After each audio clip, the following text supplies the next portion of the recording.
عمركم جوهرة ثمينة، هذا العمر اللي يمر عليكم جوهرة، وهو كله ايش كم يوم وش كم نفس وش كم ساعة.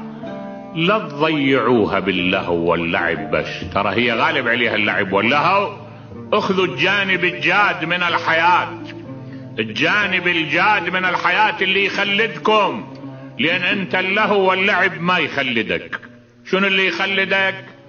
يخلدك نظرية علمية، يخلدك عمل صالح، يخلدك خير لوجه الله، يخلدك خدمة الانسان، الملكات الكريمة، السجايا الفاضلة، الخلق العالي، هذا هو اللي يخلدك. وهذا ما يجي بدون معاناة، ماكو شي يجي بدون معاناة. كون تعاني يعني وقتك لا تخليه زحمة اللعب واللهو، لا توجه للاشياء اللي تموتك وانت حي، هذا يموتك وانت حي.